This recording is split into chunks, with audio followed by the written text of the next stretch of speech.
Yahweh, you're my foundation. Da-da-da-da-da. Hello, everybody. I'm breaking out in a little sweat, but I want to talk about 3 different things. The first thing I'm going to discuss is a dream that I had. The second one I'm going to discuss is a vision that I had. And the third one is something that God just put in my spirit of what to say, or, kind of impression when I actually started to hear about it. So I wanted to do writings on this, but I said there's no way that I could, of course, write all of this with no problem, hands down. But it would be better if I am in front of you so that you can connect to what I'm saying and take it seriously. So here I am before you. And so let us just start. Let me just start. I had this dream, y'all. I had this dream on May the 20th that had me like literally scratching my head. That had me praying for deeper, I'm sorry, I'm turning pages here, that had me praying for deeper understanding, because what I do remember of the dream was so, what I remember from the dream is not all that great, but I do remember having somewhat of a comfort in the dream. So May 20th. I have this night dream, and I'm in this night dream, and in this dream, me and my family, particularly my youngest son, we are out somewhere enjoying the day. Sorry, I have a little sweat on my nose. We're out somewhere enjoying the day, and then suddenly there begins to be almost a busyness around us, as if people had just gathered news, heard something, saw something, and they started to move a little bit quicker. And of course, that alerted me. Some kind of way, I ended up, like in these, when you have dreams, it's almost, sometimes you can have a dream inside a dream, but in this dream, it's like a vision, but I was watching television, so to say. And I seen some type of, I was going to say nuclear initially, but I don't know it to be nuclear. So how I wrote it in my thing is some type of weapon of war. It literally, boom, dropped upon Maryland. And when it dropped on Maryland, it lit up red everywhere. And in me, watching this inside of the dream on this television, or it was in my eyes and my understanding, wherever it was, in Maryland, it literally was a square, and it completely went red all across the board. It was red everywhere. And then immediately something unctioned me, and I knew that I needed to start preparing food and stocking up on water. And then the people around us were like super busy. Everybody started moving faster. And my youngest son said, "Mom, are we at war?"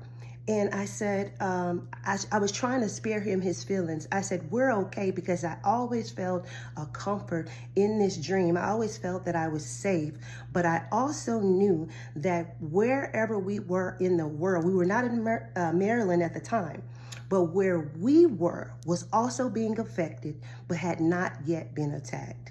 But we were being affected. I knew it, that we were being affected, and people were just busy trying to grab this, grab that, and people were just trying to get to where they had to go. And people looked lost. Some people looked like they had a plan. Some people looked like they were just finding out the news, and it was just something. So, and then immediately after I told my youngest son that we're safe, don't worry, we're safe, God has us. Don't you put your confidence in any of these things around here, but God has us, we're safe. The moment I said that to him, I heard the second, and then I thought, the second, and then I heard July. And I thought, July, now this is in the dream. So I said, July 2nd. I need to prepare food and water before July 2nd. Now, this is the thing about dreams and visions and prophecies, things that God may say or show one. We don't always know the time frame. That's why I prayed on this and said, Holy Spirit, reveal more to me, tell me more to say, and all those sorts of things. But I didn't get any other understanding other than the understanding that I already have. And so I said, let me go ahead and release this now, because I was going to do it yesterday, but I felt like that the words I needed to say, that I could get more from God, but that is what I need to say. And who am I to sit on what he has shown me or giving me? Who am I? Who am I? Who am I? Who am I? So therefore, in visions and in dreams, we're not always certain the time frame. As far as I'm certain that I heard July 2nd, but are we talking about July 2nd 10 years from now? July 2nd 15 years from now, 5 years from now, 5 months from now, 2 weeks from now? How long are we talking? I don't know. I can't tell you that, but I clearly for sure heard July 2nd, literally July 2nd. And I also felt an urgency to prepare my house. And when I mean prepare my house, I meant make sure that we had food and make sure that we had water, for sure. There were other parts of this dream that I cannot recall. And so I won't go into what I think it means and all of these other things, because I'm not completely sure about the other things that were part of this dream that made sense to go with the dream. So I won't get into that, but I think I have said the most important part was I saw some type of weapon of war that fell on Maryland, and the whole Maryland lit up red, and I saw it as like some type of square, like the actual place was actually square. Like looking at it from sky view, it looked like a square that lit up red. And then I knew that my place where I was, and I'm in Texas, was gonna be affected, but I knew that we would be okay. And I recall July 2nd being that particular day. Now prepare yourself, because this is gonna be a long video. I'm not gonna chop it up. You're gonna have some patience, and you need to learn to sit your behind down and listen, because these days people have no patience. They want everything like this, like this. So that's that. Prior to that, on May 17th, I literally was having a vision and a warfare that anybody that lives in my house can vouch for me on this, which I don't, I know we say that to try to prove things to people, but I'm saying that so you can see the severity of it, right? Took me 2 days to recover from. I was attacked, literally. Took me 2 days to recover. When I woke up, I was drained, and I'm talking about like I had been dehydrated in the desert for 24 hours with no water. I felt drained. I woke up tired. I'm exhausted. So and I couldn't understand why the attack was so great for the information that I was getting. I'm gonna give you this. I have this vision, and before I could even make it to the part of the vision I'm gonna tell you, I was being attacked. And I literally was up in my bed. My physical body was up. Mind you, I had been asleep. I had been literally asleep. And then I woke up in some form of a state, almost as a trance, and I was stuck sideways like this. And I was stuck like that. And I go into this vision. And as I'm in the vision, I see the different entities and things that are attacking me. And I am doing spiritual warfare. Just on everything, just bypassing it. Boom, boom, boom, boom, boom, boom, boom, boom, boom, boom, boom, boom.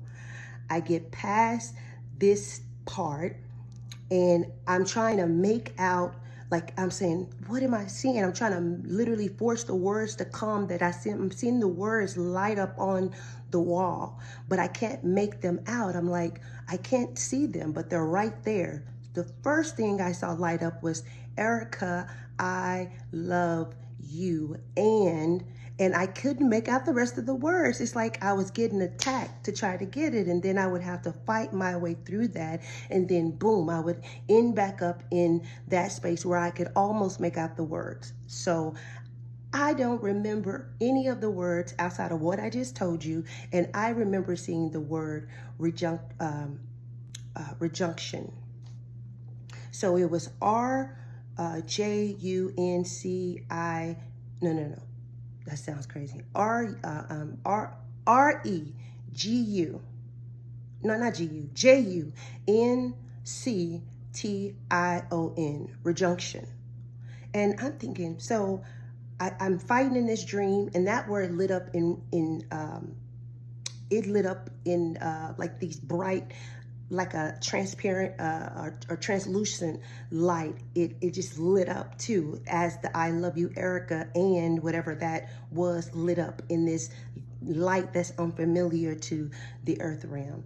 And I remember fighting and getting myself out of there. And then a voice said to me that you will come out of this, and I want you to clap 3 times and you will come out. And I literally I'm in the whole time I'm in this trance like this, leaning to the side, and I can, it's like I can barely pull my hands together. And I went, 1, 2, 3, and that last 3 was like poof, and then everything just cut loose, and I woke up, and I was exhausted, or I came out rather, and I was exhausted, and I thought, what was that about? Like, that was not even a whole situation, and I remember, and I'm sitting thinking for like 30 minutes. I'm like, Lord, what was that about? Asking God, Holy Spirit, what is that about? Rejunction. And I'm trying to figure out, what does that word even mean? I really didn't. So I'm trying to put everything together. So I'm on my bed, and I'm thinking, I don't have the energy to do the research tonight. But I still said, let me just, and it felt like I could barely, this is so true. It felt like I had no energy just to even type the letters in. That's how weak I felt. So I did type it in, and I did read a little bit that night. And so I said, oh, okay, well, I understand. So then I go back to sleep, and I have this dream. This is a dream, not a vision.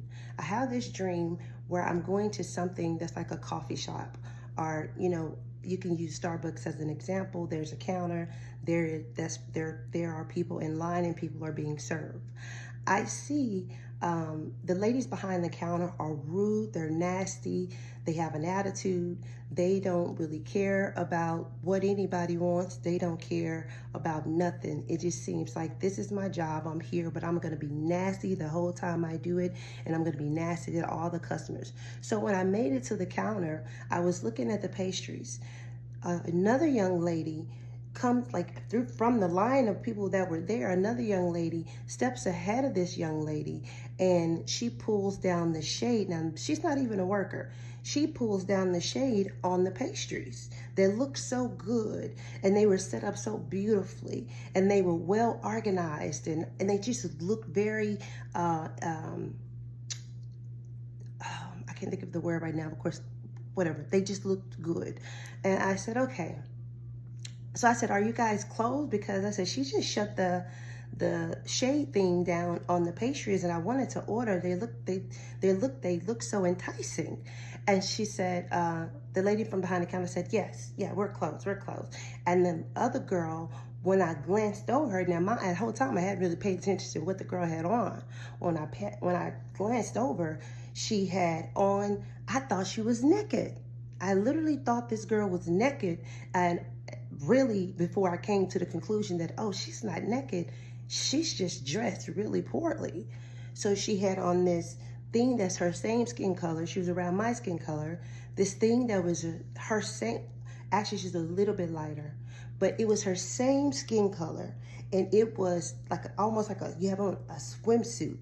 It looks like her, her lady parts were just kind of piercing through, but it looked like they were really just out in the open, like as if she didn't have anything on. Her bottom was the same exact way.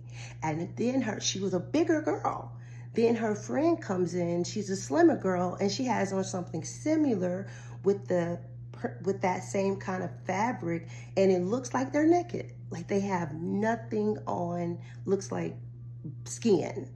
And I looked, and of course I'm just thinking, oh, that's like not cool. Like women, that's not cool, but whatever. So I'm asking the attitude lady behind the counter about, are you guys closed? And she's like, yeah, we're closed. So I'm like, okay. So as I'm leaving out of the thing is when I get the message. I remember the girl opening up the door, the smaller girl opening up the door. I cannot remember what she said, but then I remember getting the word of what God was telling me. He was allowing me to see. So this is the thing. Summer is upon us, ladies. Summer is upon us. It's coming. And you will have to be very careful that this particular summer, that you are not dressing in a way that is causing men nor women, because some of y'all go both ways these days, to lust after you. You need to gather yourself, gather your class, gather yourself. It is okay to dress beautifully and in the words that we use, to dress in a way that is sexy. That's the word for the world, but I don't want to actually say that because I don't want it to be misinterpreted. But it is okay to dress in a way that is stylish. Better word, stylish, without looking like a whore. You can do this without looking like a flat out whore, because this summer is the summer of lust. It is coming for you. But when this type of lust get on you, you will not be able to come out of it until you meet a true deliverance pastor, which it ain't that many of them out there. And you will also, this summer, lust will find you out. There will be things that you can contract that you will not be able to get rid of. There will be things that are weird in the body, that these different bacterias and things that are mixing together that even an antibiotic will not be able to treat. This summer, ladies, gather yourself accordingly. Dress stylish. Show up in your nice clothes. They don't have to be all tight and fitted and your boobs all out here. And it don't have to look like that. You can still look stylish. I do it all the time. And trust me, I've had my days when I called what I was dressing to be sexy. But I have had my days where I had dressed in a way that probably was enticing to somebody else. I don't want to be that. I don't want to be that. So whether it is on the beach or going to the grocery store, remember that if you find yourself enticing somebody, that lust will entice you. And if it gets to you, it will not be how it's been in your life. It will be a whole nother devil to deal with. So dress respectfully. And I hope I've said this well. There's really no other way for me to say it. And a lot of times you get in front of the camera and the words that you would like to say are no longer the words that are feasible for the camera. They just go away, and that's why the Bible says, don't worry about what you would say, for when it is time to speak, that He'll give you utterance. And so that wasn't exactly the way that I wanted to describe that, but it's understandable. So I say, put on some clothes. Put on some clothes. Put on some clothes. Put on some clothes. If you don't put on clothes, you will be one that can be tried by this new, well, it ain't new, ancient rather, ancient spirit of lust. That also, the word was rejunction, and rejunction means to be brought back together after a after a period of separation. Rejunction means to be brought back together after a period of separation. So the word rejunction is what God is asking for you to reunite yourself back to him. So this summer, as this message goes forward, don't allow yourself to be one of the ones who get caught with that ancient spirit that I told you is going to be released. Rejunction.